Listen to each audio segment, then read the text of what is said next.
Pourquoi les femmes sont prisonnières dans des mariages ou des relations toxiques? Pourquoi les femmes sont prisonnières? Aujourd'hui, j'ai regardé une vidéo de la coach Amande Chic et elle parlait du cas, elle donnait des conseils aux femmes en fait de ne pas rester dans des mariages là où tu es maltraité, là où tu es minimisé, là où tu n'es pas prise à ta valeur, là où on ne prend pas soin de toi, on ne prend pas soin de tes enfants, on ne t'occupe pas convenablement de toi. Ou dans les mariages, les gens qui sont dans les mariages où on te fait du mal, on te tabasse, on te fait tout ce qui est mauvais, mais tu restes là. Et la plupart des femmes disent, oui, je reste là à cause des enfants, ou je reste là parce que ça fait 20 ans qu'on est ensemble, ou ça fait 30 ans qu'on est ensemble, oh, je ne vais pas recommencer à zéro, oh, il y a toujours des raisons dans ce sens-là. Et la coach Amande Chic disait que dans cette vie-là, tu n'as qu'une vie. Et si tu ne te prends pas au sérieux, si tu ne te prends pas en main, personne ne peut te prendre au sérieux, personne ne peut te prendre en main. Et quand j'ai regardé, je me suis rendu compte que, en fait, elle a complètement raison. Après, je suis allée regarder les commentaires pour voir que dans les commentaires, il y a beaucoup de femmes qui disaient que oui, je ne peux pas partir parce que je n'ai nulle part où aller. Ou je ne peux pas partir parce que je n'ai pas l'argent. Ou je ne peux pas partir parce que j'ai peur. C'est là maintenant que le Saint-Esprit m'amène dans la parole de Dieu. On va lire ensemble Proverbe chapitre 31. Qu'est-ce que la parole de Dieu dit? Au partir du verset 10. La parole de Dieu dit, une femme parfaite, qui la trouvera? Elle est précieuse plus que les perles. Son mari peut lui faire confiance. Il ne manquera pas de ressources. Elle fait son bonheur et non sa ruine tous les jours de sa vie. Elle sait choisir la laine et le lin et ses mains travaillent volontiers. Elle est comme les navires marchands, faisant venir ses vivres de très loin. Elle est debout quand il fait encore nuit pour préparer les repas de sa maison et donner ses ordres aux servantes. A-t-elle des visées sur un champ? Elle l'acquiert, elle l'achète elle-même avec le produit de son travail. Elle plante une vigne. Elle rayonne de force et retrousse ses manches. Elle n'est pas paresseuse. Elle s'assure de la bonne marche des affaires. Sa lampe ne s'éteint pas de la nuit. Elle tend la main vers la quenouille. Ses doigts dirigent le fuseau. Ses doigts s'ouvrent en faveur du pauvre.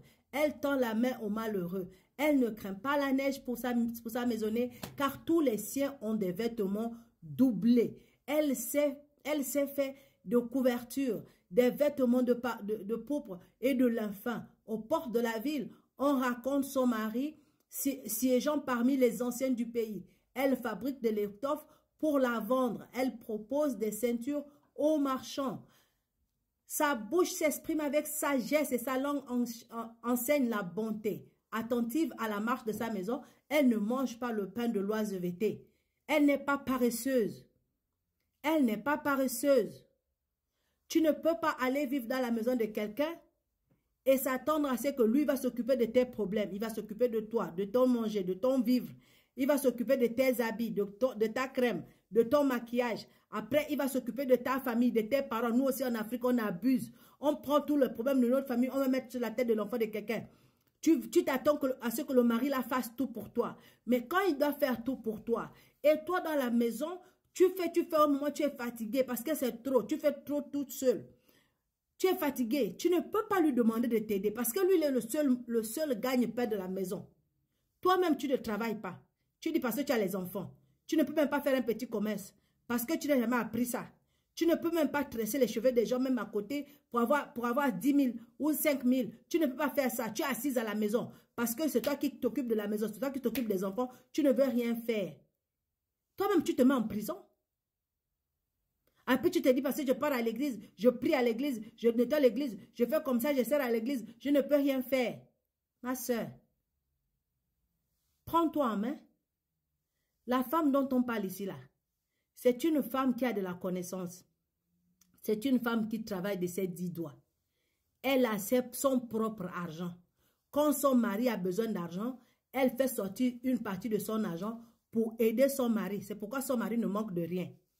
Elle-même, avec son propre argent, si elle trouve quelque chose à acheter, elle va l'acheter avec son argent. Elle n'a pas besoin de demander à son mari. Elle achète avec son argent. Elle s'occupe de la maison avec son argent. L'argent du mari, c'est pour s'occuper des charges de la maison, des trucs importants de la maison. Mais le reste de tout ce qui se passe dans la maison, là, c'est elle qui s'occupe de ça. Pourquoi? Parce qu'elle a quelque chose à faire avec ses 10 doigts. Ne pars pas t'asseoir dans la maison de quelqu'un sans avoir quelque chose à faire. Parce que le jour que ça va chauffer, tu ne peux pas partir. Parce que tu n'as pas d'économie. Parce que tu n'as pas de ressources. Tu n'as pas de réserve. Tu n'as rien. Tu comptes sur lui. Si tu comptes sur lui à 100%, il te tape, tu vas faire quoi? Tu vas aller chez qui? Tu vas sortir de sa maison comment? Tes enfants sont abandonnés, laissés à eux-mêmes. Toi, tu ne veux rien faire. Qui va les habiller? Toi-même, tu ne peux même pas soin de toi. À plus forte raison de tes enfants. Femmes, nous ne sommes pas des esclaves. Dieu nous a créés pour un but bien spécial. Et il ne nous a pas donné les mains pour rien. Arrête d'être paresseuse. Arrête de toujours jeter la faute sur les autres. Regarde-toi toi-même. Regarde-toi dans ta vie. Si tu n'as pas encore de source de revenus, tu n'as pas encore de source d'entrée d'argent et que tu es assise dans la maison de quelqu'un, lève-toi et cherche quelque chose que tu dois faire avec tes 10 mains.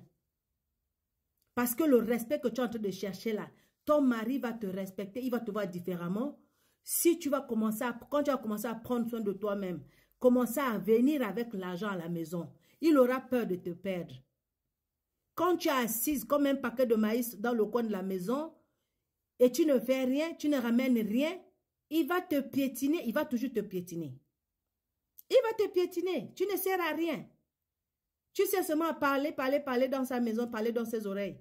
Parce que tu as toujours les problèmes, tu as toujours les requêtes, les problèmes d'argent.